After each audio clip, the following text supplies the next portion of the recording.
So I have Megan with us from the Sunday Times London. Welcome, Megan. Hi. We want to raise awareness of what's happening in these industries and how women should be treated. It doesn't have to be women, it can be men as well, treated fairly, and what's okay and what isn't okay. Because I think there's a lot of confusion around the meaning of assault and bullying. So I worked last year and the year before no, 2 years ago and the year before that at Royal Ascot, which is a sort of glitzy, high-end races in the UK, and I was a hostess. Um, and it was a good job. I enjoyed it. I got paid well. The hours were long, as I'm sure. I mean, not as long as working on the yacht, but the hours were long. The longer I worked there, the more I realized like how complex the relationship was between hostess and client, and Mm. actually how it was so hard to draw a line between, them sometimes kind of paying for your silence, because if you speak up when you feel uncomfortable, you're not going to get a tip. But Mm. then they're also the client and they're also your boss. So what do you do in that scenario? And I think a lot of the time they didn't even realize that what they were doing was inappropriate. Maybe they were showing off to their friends. Maybe they thought they were being nice to you. Maybe they thought they may as well. Who knows? I don't know. So I Mm. wrote about that for the Sunday Times in London. So I'm a feature writer, so I do longer pieces. And Mm. I'm interested in trying to understand the definition of harassment and sexism particularly in the service industry and the high-end service industry, Mm. um, and to sort of like bring awareness to it and start talking about it. So hopefully, we don't have to. Often it's these little actions or words that isn't going to. People shouldn't go to prison for it, but we Mm. should. I think we need to start talking about it so people can understand why maybe doing one thing is a bit wrong or make Mm. someone feel uncomfortable. Yeah, and I think there's a lot of parallels with what you're talking about and the yachting industry. So, working for billionaires or having heads of departments where Mm, it's very hierarchical, there's a chain of command, and you feel like you are a subordinate, essentially, and you've got to obey no matter what. And it's more like a play on power, mm, and the power does reside within them. And right. why is it the case? Like, it really, really shouldn't be, because we are being dehumanized as individuals. Mm. And it was something that I was speaking to somebody just yesterday about the yachting industry, and they said, we always say yes. We Mm. always say yes. That was the same thing that we had to do. You say yes, or if you don't say yes, then you've got to in some way accommodate it, and that can blur into Mm. inappropriate things as well. That mindset is powerful. Mm. So, in your article, you mentioned you were kissed on your neck, and while someone was tipping you, they placed their hand on your bum, and then there were these guys that were taking pictures of their penises. Mm. How did that make you feel at the time? I think in many ways it makes you feel quite invisible. Mm. I think it makes you feel like who you are and your worth is non-existent or irrelevant. Especially when people, I spoke about it in the pieces, is that often when there was a table just of guys, they were clients, they were business partners, they'd sort of use you as a wall to Mm. throw things again. It was like a squash ball, right? They'd sort of throw banter and comments or flirtatious things against you. Nothing to do with me. Mm. They didn't want a reaction from me. They wanted a reaction from the guy next to them.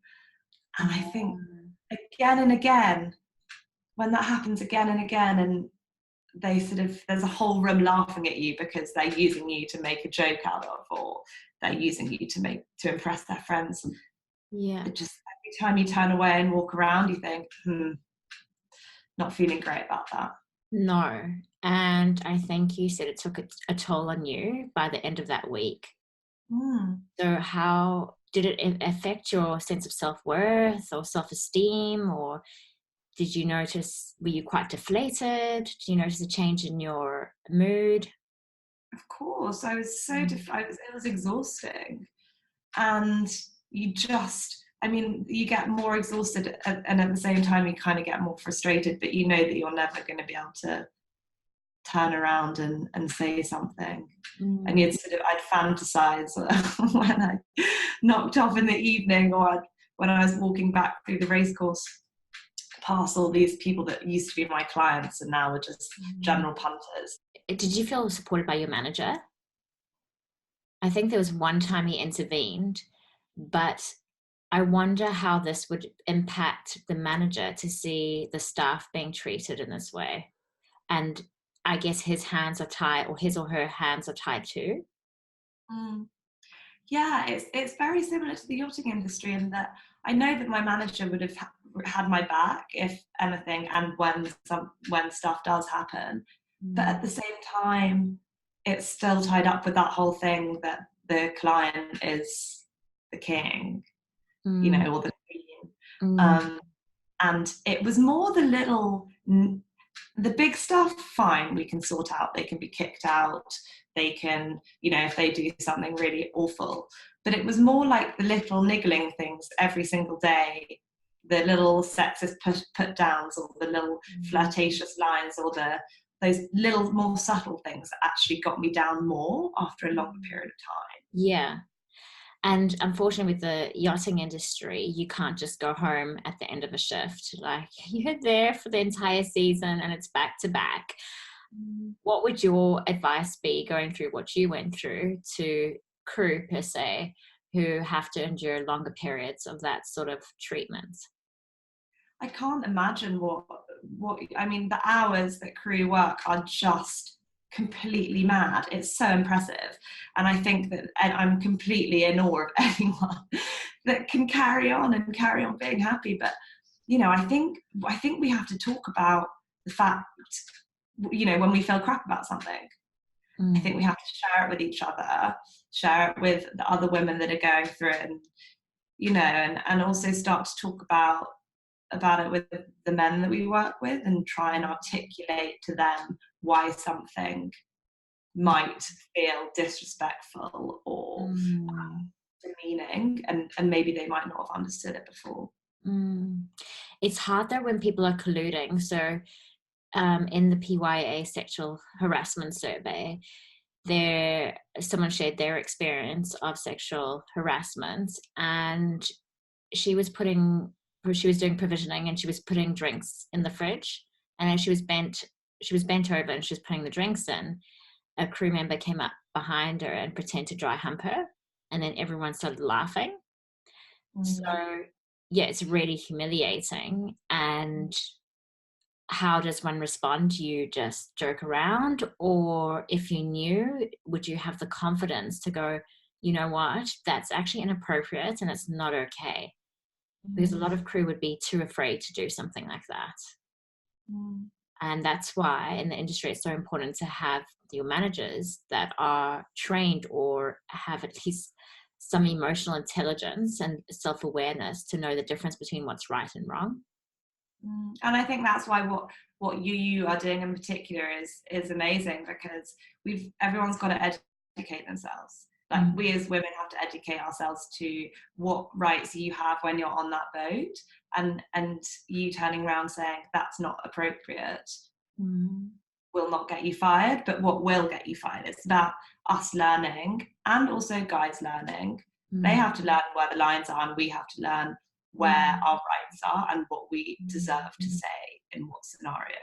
Yeah.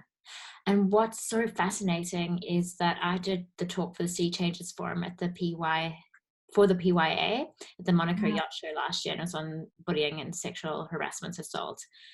And a couple of months prior to that, I was assaulted, and I actually didn't realize that I was until I did my research and did my presentation for the show.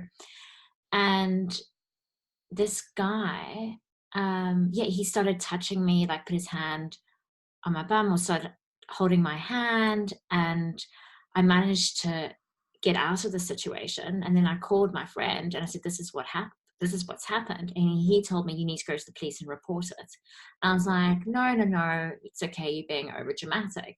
When I did my research, I was like, oh my goodness, this actually falls under sexual harassment and assault, because what it is, it's unwanted touching, groping, or it's an invasion of your space. And that's exactly what he did. And yeah, he could do it to someone else if you don't report these sort of behaviors. It's actually a criminal offense, and you needs to be taken seriously, but we don't, because we normalize behavior and like, oh, he's just a guy and that's what they do. And by no means am I trying to make this about a gender thing, because it's not. Because also in the survey, there were female crew members going into the guys' cabins and performing oral sex on them while they were sleeping. Yeah. So it's not a gender thing. Yeah. But I think that so often we do sort of hide these assaults, or you lie to yourself, because it's so much easier to play it down like it's nothing. Because if you think, if I make this nothing, then it will be nothing. But also as also a victim of a more serious sexual assault outside of the service industry, I didn't tell anyone for months, because I was telling myself that it didn't happen. And eventually it sort of came bubbling back up in my life in different forms, because I hadn't addressed it at its core and identified it. And it took me a very long time to even put it into words, to say that it happened. I could not even articulate it. And I realized that I ticked every box. You know, about shame, and you hear about self-blame and guilt, and Guilt, you think, yeah. when it happens to me, I won't feel that because I'll know. But again, you just tick those boxes. It's so frustrating. So we have to realize exactly. Yeah, and this is exactly why we've come together today to talk about this, because by sharing your story or sharing my story or sharing anyone else's story, we can identify with behaviors that are not okay, instead of assuming that, you know, you just need to slide it, push it under the carpet and move on from it. And it gives, it's, as you said, it's a voice, and being a voice and breaking down the stigma and educating others what is correct and incorrect behavior. Totally. And you know, I don't want to, we're talking about the sort of purpose of why I'm writing this. And the purpose is to bring awareness and to sort of shine more of a light on inappropriate behavior and sexist behavior.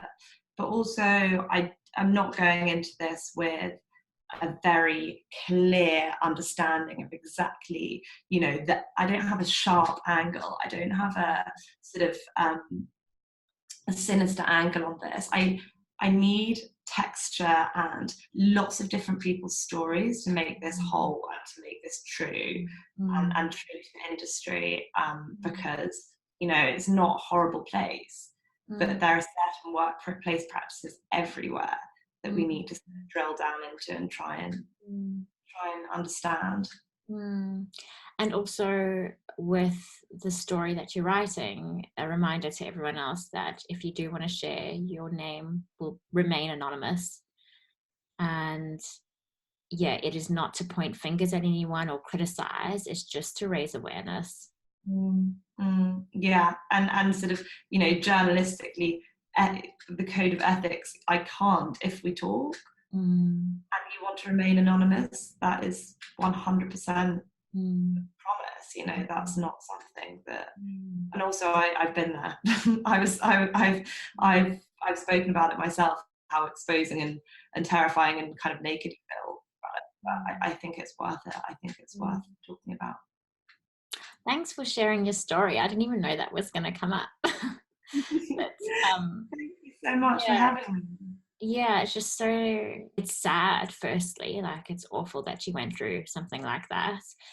But I feel that so many other people would relate to what you're saying. and there's comfort in that in itself. Yeah, yeah, I think it's so worth talking about, and as you said kindly, that it's, you know, this isn't about pointing fingers. It's not a blame game, and it's more complicated than that. And we're talking about grey areas and blurred lines, but